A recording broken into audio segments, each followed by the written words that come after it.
शेर दिल, जासूसी, फरार, हिम्मत, सरफरोशी,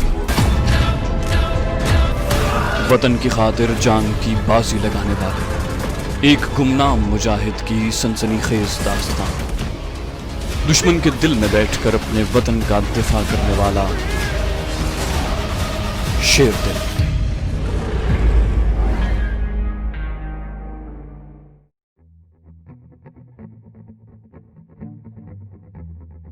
मैं सोच रहा था कि कुदरत के खेल न्यारे होते हैं। खुदा ने उस वक्त मेरी जान बचाई जब मेरे बचने की कोई उम्मीद नहीं थी और मेरी मौत यकीनी थी, बल्कि मैंने तो समझ लिया था कि मैं मर चुका हूँ। मगर खुदा ने मुझे कब्र से निकाल कर जिंदा बाहर निकाल लिया। मैं धर्मचंद के बारे में सोचने लगा कि क्या उसका हमशक्ल होना मुझे अब कोई फायदा या नुकसान पहुंचा सकता है। फायदा तो मुझे बज़ाहिर कोई दिखाई नहीं दिया था। एक खतरा जरूर महसूस होता था कि जहाँ कहीं मैं बम्बई, अमृतसर, बटाला या जालंधर के शिव सेना वालों की नजर पड़ गया, मेरी जिंदगी खतरे में पड़ जाएगी। क्योंकि अब एक तो मैंने दाढ़ी रख ली थी, दूसरे हो सकता है जिस वक्त मुझे शिव सेना वाले देखें तो उससे थोड़ी देर पहले असली धर्मचंद उनसे मिलकर गया हो, या वो मद्रास या दिल्ली में हो और शिव सेना वाले मुझे दूसरे शहर में देख लें। क्योंकि एक बात तो यकीनी थी कि शिव सेना के तमाम रजाकारों और उन लोगों को जिनसे मैं मिल चुका था ये जरूर मालूम हो चुका होगा कि मैं असली धर्मचंद नहीं बल्कि नकली धर्मचंद था और पाकिस्तान के लिए उनके दरमियान रहकर काम कर रहा था। इसका एक हल मेरे जहन में आया कि किसी तरह पाकिस्तान वापस जाऊं और चेहरे की प्लास्टिक सर्जरी करवा कर नाक को फिर से अपने पहले जैसे नाक में बदलवा लूं। जब 1 घंटे बाद वजीर अली आया और मैंने उसके आगे खदशात का इजहार किया तो उसने कहा, तुम्हें पाकिस्तान जाने की जरूरत नहीं है। कलकत्ते में हमारी जमात का एक सरगर्म और खामोश कारकुन डॉक्टर और प्लास्टिक सर्जरी का माहिर है, हम तुम्हें उसके पास पहुंचा देते हैं। वो तुम्हारी नाक की जैसे तुम कहोगे प्लास्टिक सर्जरी कर देगा। ये बड़ी हिम्मत अफजा बात थी और मैं तैयार हो गया। वजीर अली बोला, ठीक है, मैं तुम्हें एक आदमी के साथ कलकत्ते रवाना करता हूँ। अपने सर्जन डॉक्टर को मैं फोन पर सारी बात बता दूंगा। उसका नाम सैफुल इस्लाम है। वो बंगाली है और बंगाल के मुसलमानों के हुकूक के लिए भारत की मुस्लिम दुश्मन हिंदू सरकार के खिलाफ खामोश रहकर काम कर रहा है। मैंने कहा, मगर मेरे पास तो कोई पैसा नहीं है, मैं उसकी फीस कहाँ से अदा करूंगा? वजीर अली ने मुस्कुराकर कहा, फीस की जरूरत नहीं पड़ेगी। डॉक्टर सैफुल इस्लाम बहुत अमीर आदमी है और फिर हमारे आदमियों के लिए वो हर किस्म की कुर्बानी देने के लिए तैयार रहता है। जब तुम वापस आओगे तो सोच लेंगे कि हमें आगे क्या करना है, मगर सबसे पहले तुम्हारा अपनी असली शक्ल में वापस आना बहुत जरूरी है। धर्मचंद का हमशक्ल होना तुम्हें नुकसान पहुंचा सकता है। उसके हमशक्ल होने से तुम्हें जितना फायदा पहुंच सकता है पहुंच गया है, अब नुकसान ही पहुंचेगा। जिस जंगल की पुरानी हवेली में वजीर अली और उसके अहमदाबाद, सूरत के मुसलमान मुजाहिदों ने अपना खुफिया ठिकाना बना रखा था, वहां से करीबी स्टेशन ऊपर की जानिब बुरहानपुर ही था। वजीर अली ने मुझे एक आदमी के साथ कर दिया। मेरा हुलिया धर्मचंद के हुलिये से इस एतबार से काफी बदला हुआ था कि मेरी मूछें और घनी दाढ़ी थी। ये दाढ़ी मैंने नीचे से मखरूती अंदाज में तरशवाई हुई थी। सर के बाल भी पटों की शक्ल में गर्दन तक आए हुए थे। मुझे कलकत्ते के मुसलमानों जैसा लिबास पहना दिया गया था, यानी 4 खाना धोती, पाँव में चप्पल, खद्दर का कुर्ता और सर पर सफेद टोपी। वजीर अली ने मुझे एक छतरी भी दे दी थी। जो आदमी मेरे साथ था उसने भी तकरीबन ऐसा ही लिबास पहन रखा था। हम एक ट्रेन में सवार होकर बुरहानपुर पहुंचे, वहां से कलकत्ता मेल पकड़ी और अपनी मंजिल की तरफ चल पड़े। बुरहानपुर से 1 रात और 2 दिन के सफर के बाद हम कलकत्ता पहुंचे। जो गुजराती मुजाहिद मेरे साथ था वो मुझे अपने भाई के घर ले गया। वहां हमने कुछ देर आराम किया, खाना खाया और डॉक्टर सैफुल इस्लाम की क्लिनिक आ गए। उसे लीडर वजीर अली ने फोन पर सब कुछ बता दिया था। वजीर अली का खास आदमी भी साथ था। सैफुल इस्लाम ने कहा, कल मेरे अस्पताल आ जाएं। मैं अस्पताल पहुंच गया। डॉक्टर सैफुल इस्लाम ने मेरे नाक के ऊपर उस जगह को चेक किया जहां से मेरी प्लास्टिक सर्जरी करके मेरी नाक को धर्मचंद की नाक की तरह बनाया गया था। मैंने सैफुल इस्लाम से कहा, बस मैं चाहता हूँ कि जहाँ से मेरी नाक को दोबारा ऊपर उठा दिया जाए। डॉक्टर सैफुल इस्लाम ने कंप्यूटर पर मेरी नाक को बिल्कुल मेरी पहले वाली नाक का खाका बनाकर मुझे दिखाया और पूछा, क्या ऐसी थी तुम्हारी नाक? मैंने कहा, जी बिल्कुल। डॉक्टर सैफुल इस्लाम मुस्कुराते हुए बोला, नो प्रॉब्लम, ये बिल्कुल ऐसी ही कर दी जाएगी। 2 दिन तक मेरी प्लास्टिक सर्जरी होती रही। उसके बाद मैं 1 हफ्ता डॉक्टर सैफुल इस्लाम के जाती छोटे से अस्पताल में रहा। मैंने आईने में अपना नाक देखा तो वो बिल्कुल मेरी असली नाक बन चुकी थी, यानी ऊपर जाकर जरा सा ऊपर को उठी हुई। अब मेरी शक्ल धर्मचंद से मुशाबे जरूर थी, जैसा कि बाज लोगों की शक्लों की मुशाबहत होती है, मगर ये कोई नहीं कह सकता था कि मैं धर्मचंद हूँ, या खुद मैं किसी को नहीं कह सकता था कि मैं धर्मचंद हूँ। मुझे मजीद 1 हफ्ता डॉक्टर सैफुल इस्लाम ने कलकत्ते में अपनी निगरानी में रखा। जब मैं पूरी तरह से सेहतमंद हो गया तो हम वापस रवाना हो गए। अपनी खुफिया कमीनगाह वाली हवेली में आया तो लीडर वजीर अली और उसके 3 साथी कादिर खान, रमजान और सुल्तान भाई मेरा इंतजार कर रहे थे। उन्होंने मुझे ऐसी नजरों से देखा जैसे मैं कुछ बदल गया हूँ। वजीर अली ने पूछा, क्या ऐसी थी तुम्हारी नाक? मैंने कहा, बिल्कुल ऐसी ही थी। कादिर खान कहने लगा, मैंने धर्मचंद को देखा है, इसमें कोई शक नहीं कि तुम्हारी शक्ल उससे मिलती जुलती है, मगर नाक अब बिल्कुल मुख्तलिफ हो गई है। वजीर अली ने भी कहा कि अब तुम्हारी शक्ल धर्मचंद जैसी नहीं है, तुम्हारी दाढ़ी ने तुम्हें उससे बहुत मुख्तलिफ बना दिया है। मैंने कहा, वजीर अली भाई, अब मैं पाकिस्तान अपने साथियों को अपने जिंदा होने के बारे में इत्तला देना चाहता हूँ। मुझे वहाँ ले चलें जहाँ मैं रेडियो ट्रांसमीटर से अपने साथियों से बात कर सकूँ। उस वक्त दोपहर का वक्त था। वजीर अली मुझे गाड़ी में बिठाकर वहाँ से 15-20 मील दूर एक ऐसी जगह ले गया जहाँ रेडियो ट्रांसमीटर सेट मौजूद था। मैं ये नहीं बताऊंगा कि ये जगह कौन सी थी, आपको ये जानने की जरूरत भी नहीं है। बहरहाल मैं एक छोटे से केबिन में रेडियो ट्रांसमीटर ऑन करके बैठ गया। मैंने फ्रीक्वेंसी सेट की और सुल्तान साहब या बट साहब को सिग्नल दिया। दूसरी तरफ से फौरन मेरे सिग्नल का जवाब आ गया। मैंने कोड अल्फाज में कहा, मुझे बट साहब या सुल्तान साहब से बात करनी है। दूसरी तरफ से कोड अल्फाज में ही आवाज आई, तुम कौन बोल रहे हो, अपनी शनाख्त करवाओ। मैंने अपना खुफिया नंबर बताया तो उस आदमी ने कहा, मैं बट साहब को बुलाता हूँ। रेडियो ट्रांसमीटर में हल्का हल्का शोर सुनाई देता रहा। कोई 10 सेकंड बाद बट साहब की आवाज आई, कौन? हैदर अली। मैंने कोड अल्फाज में कहा, मैं हैदर अली हूँ। धर्मचंद कैसे फरार हो गया? उसने तो मुझे मौत के मुंह में डाल दिया था, बस अल्लाह को मेरी जिंदगी मंजूर थी इसलिए बच गया। बट साहब ने इंतहाई अफसोस और शर्मसारी का इजहार करते हुए कहा, ये मेरी जिंदगी की सबसे बड़ी गफलत और गलती है। बस तुम समझ लो कि कुदरत ने भी उसको फरार करवाने में उसकी मदद की थी। मैंने अमृतसर वाले मुजाहिद को उसी वक्त खबरदार कर दिया था, क्या तुम्हें उसने इत्तला नहीं दी? मैंने कहा, अमृतसर वाला मुजाहिद तो खुद पकड़ लिया गया था। ये लंबी और उलझी हुई कहानी है। वो बोले, अब तुम कहाँ हो और कैसे हो? मैंने कहा, अब मैं बिल्कुल महफूज जगह पर हूँ। मैंने दोबारा नाक की प्लास्टिक सर्जरी करवा कर अपनी नाक पहले जैसी करवा ली है। अब मैं धर्मचंद का हमशक्ल नहीं हूँ। बट साहब की आवाज आई, या अल्लाह तेरा शुक्र है। मेरी बात गौर से सुनो, यहाँ हमने एक दहशतगर्द को पकड़ा है। उसकी जबानी मालूम हुआ है कि भारत की बदनाम जमाना और पाकिस्तान दुश्मन सरकारी तंजीम रॉ की तरफ से भारत के किसी शहर में एक खुफिया ट्रेनिंग सेंटर कायम किया गया है, जहाँ पेशावर दहशतगर्दों को पाकिस्तान के खिलाफ दहशतगर्दी और खौफनाक तखरीबकारी की तरबियत दी जाती है। हमें ये भी मालूम हुआ है कि यहाँ भारत की हसीन तरीन पेशावर औरतों को भी पाकिस्तान में जाकर जासूसी करने की ट्रेनिंग दी जा रही है। तुम जिस तरह भी हो सके इस ट्रेनिंग सेंटर के बारे में तफसीली रिपोर्ट भेजो और कोशिश करो कि जिन जहरीले सांपों को भारत की सरकार पाकिस्तान भेजने वाली है उनको वहीं कुचल दिया जाए। मैंने कहा, मैं इस ट्रेनिंग सेंटर का पूरा खोज लगाऊंगा और वहाँ तरबियत हासिल करने वाले तमाम सांपों और उनके सपेरों को हमेशा के लिए कुचल कर खत्म कर दूंगा। बट साहब ने कहा, तुमसे ट्रांसमीटर पर अब कैसे राब्ता होगा? मैंने कहा, अमृतसर वाले मुजाहिद से राब्ता पैदा करने की जरूरत नहीं, वो खुद इस वक्त पुलिस की हिरासत में है। मैं अगली बार आपको बताऊंगा कि आप मुझे किस जगह पैगाम पहुंचा सकते हैं। अब मैं पैगाम रसानी का सिलसिला बंद करता हूँ। ओके, खुदा हाफिज।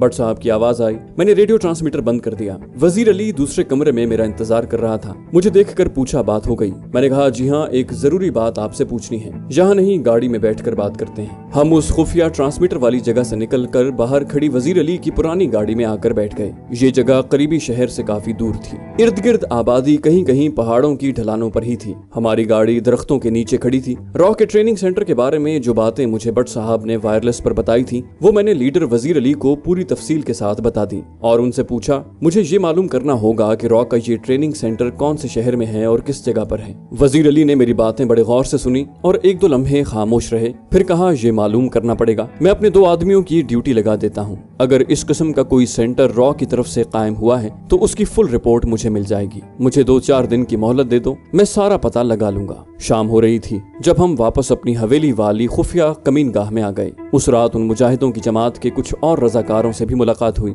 ये लोग महाराष्ट्र और सौराष्ट्र के शहरों में अपनी अपनी जगहों पर भारत के मुसलमानों के हुकूक के तहफ़्फ़ुज़ के लिए ज़ाहिरी तौर पर और खुफिया तौर पर काम कर रहे थे। महीने में 1-2 बार उनकी आपस में इस हवेली के तहखाने में मुलाकात होती थी। वजीर अली ने गुजरात, काठियावाड़ और पूना के उन मुसलमान मुजाहिदों से मेरा तारुफ करवाया, लेकिन ये बिल्कुल न बताया कि मैं हकीकत में कौन हूँ। वजीर अली ने उन्हें यही कहा कि हैदर अली मालिर कोटला का मुसलमान मुजाहिद है और यहाँ हमारे साथ रहकर भारतीय मुसलमानों पर हिंदू सरकार की ज्यादतियों के खिलाफ काम करने आया है। उसी रात मैंने वजीर अली से कहा, वजीर भाई, मेरा ख्याल है अब मेरा हुलिया धर्मचंद जैसा नहीं है, मैं बाहर निकल कर भी काम कर सकता हूँ। बम्बई या सूरत में न सही भारत के किसी दूसरे शहर मसलन अहमदाबाद में रह सकता हूँ, क्या ख्याल है? वजीर अली कुछ सोच कर बोला, ऐसा हो सकता है, लेकिन मैं अभी तुम्हें इस तरह खुले बंदों बाहर फिरने का मशवरा नहीं दूंगा। मुझे रॉ के तरबियती कैंप का सुराग लगा लेने दो, उसके बाद फैसला करेंगे कि तुम्हें इस खुफिया कमीन गाह में रहना चाहिए या नहीं। हो सकता है रॉ के तरबियती कैंप को खत्म करने के मिशन के लिए तुम्हें किसी दूसरे शहर जाना पड़े। वजीर अली का मशवरा दुरुस्त और अक्लमंदों वाला था। मैंने उसी हवेली में रहने का फैसला कर लिया।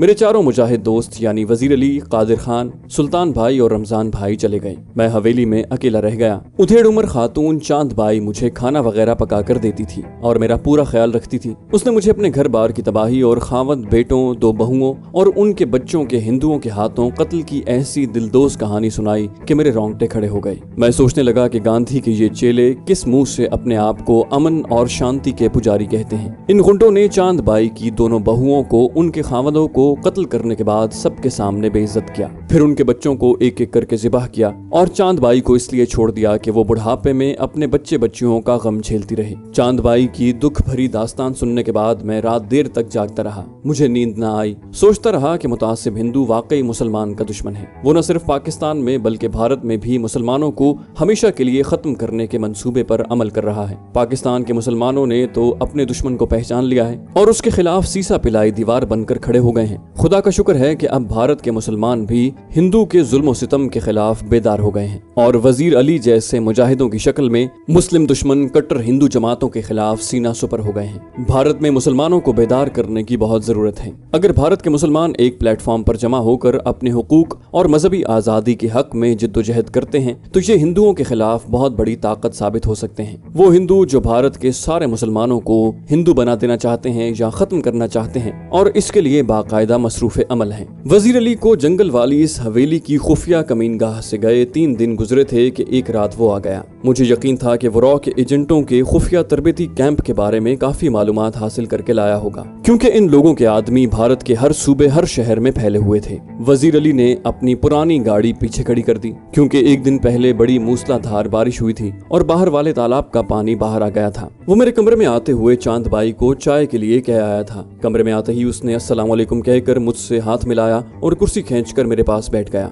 मैंने पूछा, वजीर भाई कोई सुराग मिला? उसने कहा, पहले चाय पी लें फिर बात करेंगे। मैं खाला चांद बाई को चाय का कह आया हूँ, तुम सुनाओ, यहाँ बोर तो नहीं हो रहे? मैंने कहा, हाँ भाई, हमेशा एक्शन में रहने वाला आदमी हूँ, यहाँ बेकार पड़े पड़े बोर ही हो सकता हूँ। मैं तो एक्शन चाहता हूँ, यानी मुल्क मिल्लत, इस्लाम और मुसलमानों की सलामती की खातिर दुश्मनों से जंग करते रहना। वजीर अली ने मुस्कुरा कर कहा, फिक्र न करो, तुम इसका मौका मिल जाएगा। मैंने रॉ के तरबियती कैंप का पूरा पता चला लिया है। वजीर अली ने मुझे रॉ के उस तखरीबकारी के तरबियती कैंप के बारे में जो कुछ बताया वो पाकिस्तान के खिलाफ दहशतगर्दों के इस तरबियती मरकज की मुकम्मल रिपोर्ट थी जो उसके मुखबरों ने उसे ला कर दी थी। रिपोर्ट कुछ इस तरह थी, भारत का सूबा मध्य प्रदेश बहुत वसी और अरीज सूबा है और उसमें भारत के बड़े बड़े शहर आते हैं। वस्ती हिंद के खतरनाक तरीन पहाड़ी जंगलों का सिलसिला भी इसी सूबे में है। भोपाल का शहर भी इसी सूबे में वाक़ है। अगर आप भोपाल से ट्रेन में बैठकर जुनूब की तरफ वारधा की तरफ जाएं तो रास्ते में एक छोटा सा पहाड़ी स्टेशन आता है जिसका नाम गोमलवाड़ी है। इस स्टेशन के आसपास वस्ती हिंद के हैबतनाक पहाड़ी जंगल हैं, जहां बड़े बड़े बहादुर डाकू भी पनाह लेते हुए घबराते हैं। इन जंगलों में आदमखोर शेर आवारा कुत्तों की तरह चलते फिरते हैं। ऐसी आदमखोर जंगली बेलें हैं कि आदमी को अचानक चिमट जाती हैं और जब तक उसके जिस्म का सारा खून न चूस लें उसे नहीं छोड़ती। दलदलें इतनी गहरी हैं कि ऊपर तले उनमें 2 हाथ गिर जाएं तो उन्हें हड़प कर जाती हैं। गोमलवाड़ी का स्टेशन अंग्रेजों के जमाने में बनाया गया था, जिसका मकसद जंगल में कटाई के दिनों में लकड़ी के गट्ठे मालगाड़ी में लाद कर शहरों को सप्लाई करना था। यह स्टेशन इतना हैबतनाक और खतरनाक है कि अंग्रेजों के जमाने में यहाँ हफ्ते में सिर्फ 2 मालगाड़ियां आकर रुकती थीं और लकड़ी लाद कर ले जाती थीं। उसी मालगाड़ी में स्टेशन के मुख्तसर स्टाफ के लिए राशन पानी भी आता था। आजादी मिलने के बाद भारत सरकार ने इस तरफ 1-2 मुसाफिर ट्रेनें भी चला दी, मगर गोमलवाड़ी स्टेशन पर दिन के वक्त भी कोई मुसाफिर डर के मारे नहीं उतरता था। जब भारत की आबादी में इजाफा होता गया तो गोमलवाड़ी के कुर्ब जवार में नए नए कस्बे आबाद हो गए, जहां पहुंचने के लिए लोगों ने ट्रेन के जरिए भी आना शुरू कर दिया। मगर कोई मुसाफिर गाड़ी रात के वक्त यहां नहीं ठहरती। दिन के वक्त गाड़ी ठहरती तो मुसाफिरों को जब तक स्टेशन मास्टर की तरफ से यकीन न दिला दिया जाता था कि प्लेटफॉर्म पर और उसके आसपास कोई शेर चीता नहीं आया, कोई मुसाफिर ट्रेन से नहीं उतरता था। इसके बावजूद गोमलवाड़ी के स्टेशन पर आदमखोर शेर किसी मुसाफिर को उठाकर ले जाते थे।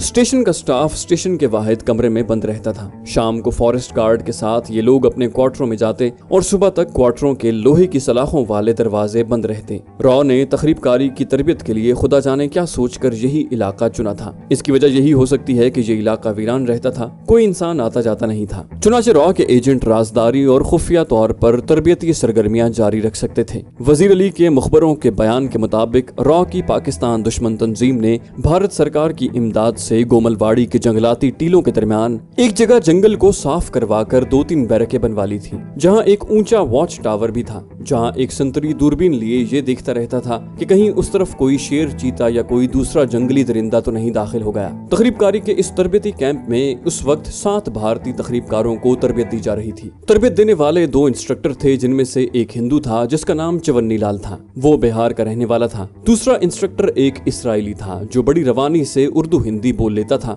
और फलस्तीन में एक अरसे से इसराइली हुकूमत की तरफ से तखरीबकारी करता रहा था। उस इसराइली का नाम जैकब था और वो मुसलमानों का जानी दुश्मन था और पाकिस्तान के खिलाफ दिल में नफरत की शदीद जज्बात रखता था। तरबियती कैंप पहाड़ियों के दरमियान एक वादी नुमा जगह पर था। उसके इर्द गिर्द कांटेदार दीवार खिंची हुई थी। जेर तरबियत 7 तखरीबकार रात को बैरक में सोते थे। हिंदू इंस्ट्रक्टर और इसराइली इंस्ट्रक्टर बैरक के पीछे 2 अलग अलग क्वार्टरों में रहते थे। उनके 2 अलग अलग बावर्ची थे जो उनके लिए खाना वगैरह बनाते थे। उनके लिए राशन पानी और ट्रेनिंग में आने वाला असलहा भी कभी मालगाड़ी और कभी वो मुसाफिर ट्रेन लेकर आती थी जो गोमलवाड़ी के स्टेशन पर बमुश्किल 1 मिनट रुकती थी। पेशेवर औरतों को जिस कैंप में तखरीबकारी की ट्रेनिंग दी जाती थी वो गोमलवाड़ी में नहीं था। ये तरबियती कैंप भारत के सूबा उत्तर प्रदेश में मुरादाबाद के जुनूब में सुंबल के एक फॉरेस्ट रेस्ट हाउस में कायम किया गया था। सुंबल से चंबल के जंगलों का सिलसिला शुरू हो जाता था। इस कैंप के बारे में वजीर अली की ज़बानी ये भी मालूम हुआ था कि यहाँ जिन पेशावर लड़कियों को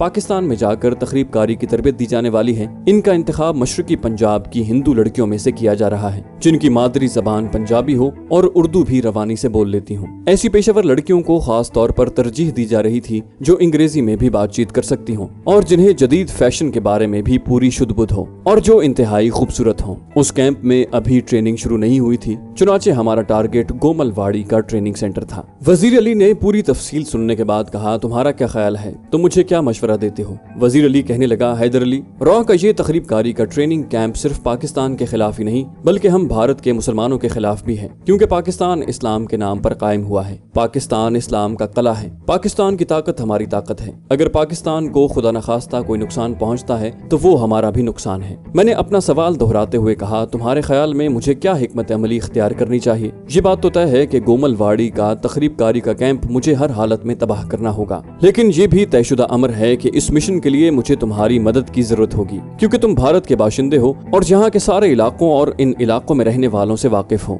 वजीर अली ने फौरन कहा, हैदर, तुमने ये कैसे सोच लिया कि इस मिशन में मैं तुम्हारे साथ नहीं हूँ? इस्लाम और पाकिस्तान की सलामती के लिए तो हमारी जान भी चली जाए तो हम इसे अपनी खुशनसीबी समझेंगे। हम तुम्हें कैसे अकेला छोड़ सकते हैं? हम इस मिशन में तुम्हारे साथ होंगे और इससे पहले कि इस तरबियती कैंप का कोई दहशतगर्द ट्रेनिंग हासिल करने के बाद पाकिस्तान में दाखिल हो, हम गोमलवाड़ी के जंगल में ही उसका सर कुचल देंगे। वजीर अली के इस अज़्म ने मेरे जिस्म में एक नई ताकत भर दी थी। मैंने उसका हाथ अपने हाथ में लेकर गर्म जोशी से दबाया और कहा, तुम मेरे सच्चे मोमिन भाई हो। अब ये बताओ कि हमारा तरीक़ेकार क्या होना चाहिए? वजीर अली ने कहा, इससे पहले कि हम कोई तरीक़ेकार वज़ा करें, मुझे गोमलवाड़ी पहुंचकर तरबियती कैंप का पूरा सर्वे करना होगा। वहाँ का महले वकू देखना होगा। ज़ेर तरबियत भारतीय दहशतगर्दों के रोजमर्रा मामूलात का जायजा लेना होगा। ये मालूम करना होगा कि हफ्ते में 2 बार उनके लिए मालगाड़ी या मुसाफिर गाड़ी जो राशन पानी और असलहा लेकर आती है उसको लेने कौन कौन जाता है। उनके असलहे के जखीरे का पता चलाना होगा कि उनके पास किस किस्म का और कितना असलहा हर वक्त मौजूद रहता है और रात के वक्त वहाँ पहरे की क्या सूरत हाल होती है। मैंने फिलहाल अपने मिशन को मुलतवी कर दिया है। मैं समझता हूँ कि पहले इन मुसलमान दुश्मन तकरीबकारों का खात्मा बहुत जरूरी है। मैंने कहा, अंदाजन तुमको वहाँ कितने दिन लग जाएंगे? वो बोला, कह नहीं सकता, बहरहाल 1 हफ्ता तो जरूर लग जाएगा। मैंने कहा, क्या तुम वहाँ अकेले जाओगे? वहाँ तो बकौल तुम्हारे हर तरफ हैबतनाक जंगल है जहाँ दिन के वक्त भी आदम खोर शेर फिरते रहते हैं। तुम वहाँ 1 हफ्ता कहाँ रहोगे? वजीर अली मुस्कुराने लगा, बोला, ये सारी बातें तुम मुझ पर छोड़ दो। मुझे मालूम है वहाँ मुझे कहाँ ठहरना होगा और फिर मैं अकेला नहीं हूँगा। कादिर खान मेरे साथ होगा। वो इस इलाके में जंगल के एक ठेकेदार के साथ 2-3 बरस गुजार चुका है और जंगल के उस इलाके के चप्पे चप्पे से वाकिफ है। मैंने कहा, ये तो बड़ी अच्छी बात है। मैं उस पुरानी हवेली में ही ठहरा हुआ था। वहाँ मुझे सिवाय इसके और कोई बोरियत नहीं थी कि मैं अकेला था। लेकिन अब मैं किसी वक्त हवेली से निकलकर आसपास के दरख्तों और जंगल में टहलने निकल जाता। अगरचे वजीर अली ने मुझे ज्यादा दूर जाने से मना कर रखा था। उसने कहा था अगरचे ये इलाका शहर से काफी दूर है और जंगल में इधर जंगली दरिंदों का भी ज्यादा खतरा नहीं है, फिर भी बम्बई की खुफिया पुलिस बड़ी चालाक है, मुमकिन है इंटेलिजेंस का कोई आदमी फिरता हुआ इस तरफ आ निकले। चुनाचे मैं वजीर अली की हिदायत के मुताबिक टहलने के वास्ते ज्यादा दूर नहीं जाता था और इर्द गिर्द के माहौल से भी होशियार रहता था। वजीर अली रॉ के ट्रेनिंग सेंटर का सर्वे करने जा चुका था। कादिर खान भी उसके साथ ही गया था। एक दिन सुल्तान भाई और रमजान भाई मुझसे मिलने शाम के वक्त आ गए। उन्होंने रात का खाना भी मेरे साथ ही खाया। उसके बाद वो वापस चले गए। इसी तरह करते करते दिन गुजरते गए।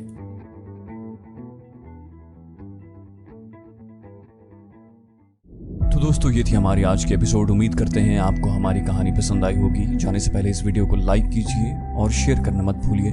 कमेंट करके हमें बताइए कि आपको हमारी वीडियो कैसी लगी। और अगर अभी तक आपने इस चैनल को सब्सक्राइब नहीं किया तो इसे सब्सक्राइब कीजिए और बेल आइकन दबाकर ऑल नोटिफिकेशंस ऑन कर लीजिए।